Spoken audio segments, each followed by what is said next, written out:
আসসালামু আলাইকুম। শুরু করছে কৃষি সংবাদ কক্ষে আছে হৃদয়। এখনকার সংবাদ আয়োজন একই সঙ্গে চ্যানেল আই ইউটিউব চ্যানেল এবং চ্যানেল আইয়ের ওটিটি প্ল্যাটফর্ম আই স্ক্রিনে লাইভ স্ট্রিম হচ্ছে। উৎপাদন ও সরবরাহ স্বাভাবিক থাকার পরও ময়মনসিংহের বাজারগুলোতে চড়া দামে বিক্রি হচ্ছে সব ধরনের সবজি। সপ্তাহ ব্যবধানে সবজিতে দাম বেড়েছে 30 থেকে 40 টাকা। বেশি দামে সবজি কিনতে গিয়ে ক্রেতাদের গুনতে হচ্ছে বাড়তি টাকা। ব্যবসায়ীরা বলছেন বৃষ্টির কারণে ফসলের ক্ষতি হওয়ায় বেড়েছে সবজির দাম। সিন্ডিকেট ভাঙতে বাজার মনিটরিংয়ের দাবি ক্রেতাদের। ময়মনসিংহ থেকে শেখ মহিউদ্দিন আহমেদের তথ্য ভিডিও চিত্রে আল মুকসিদের রিপোর্ট। বর্ষায় বৃষ্টির কারণে সবজি নষ্ট হয়েছে এমন অজুহাত দেখিয়ে প্রতি মৌসুমেই চড়া থাকে সবজির বাজার। উৎপাদন ও বাজারে সরবরাহ ঠিক থাকলেও বাড়তি দামে সবজি বিক্রি হচ্ছে ময়মনসিংহের বাজারগুলোতে। পটল, বেগুন, টমেটো সহ সব ধরনের সবজিতে দাম বেড়েছে 30 থেকে 40 টাকা। যে জায়গায় আধা কেজি জায়গায় 250 গ্রাম নিতে হয়েছে, মনে করি যে তাদের কাছে টাকা পয়সা তো এক প্রকার কমে গেছে। তারপরে সবজির দামের জন্য আর কি মনে করি যে বেচা কিনা একটু কম।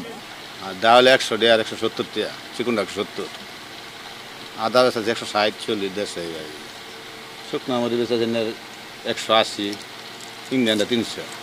আয়ের চেয়ে ব্যয় বেড়ে যাওয়ায় সংসারে অন্যান্য খরচের হিসাব মেলাতে হিমশিম খাচ্ছে ক্রেতারা। পটল, আলু থেকে শুরু করে তারপরে শাক, এগুলো কাঁচা বাজার যেগুলো আছে অনেক দাম বেশি। সাধারণ মানুষের ক্রয় ক্ষমতার বাইরে আছে দামটা।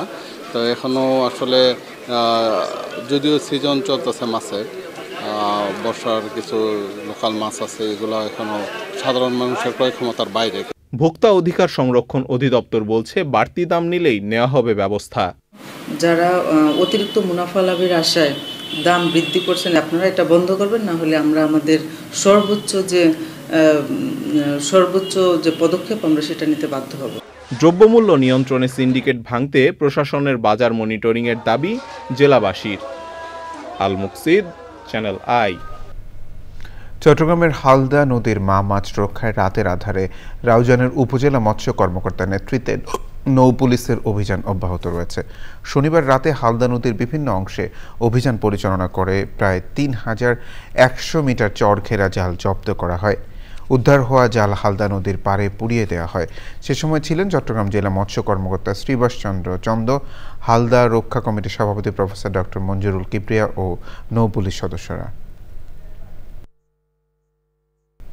খুলনায় বাংলাদেশ কৃষি ব্যাংকের বিভাগীয় ব্যবসায়িক সম্মেলন হয়েছে। প্রধান অতিথি ছিলেন ব্যাংকের ব্যবস্থাপনা পরিচালক সুনচিয়া বিনতে আলী। বিশেষ অতিথি ছিলেন ব্যাংকের উপব্যবস্থাপনা পরিচালক মোহাম্মদ খালেদুজ্জামান ও অন্যরা। বক্তারা বলেন, 2.5 লাখ টাকা পর্যন্ত কৃষি ঋণে সিআইপি চার্জ মওকুফ সহ নানা পরিবর্তনের মাধ্যমে গণমানুষের কাছে ব্যাংকিং সেবা পৌঁছে দেওয়া হবে। এর আগে শিববাড়ি মোড়ে নতুন আঞ্চলিক স্টাফ কলেজ উদ্বোধন করা হয়। এই ছিল কৃষি সংবাদ। ধন্যবাদ সবাইকে।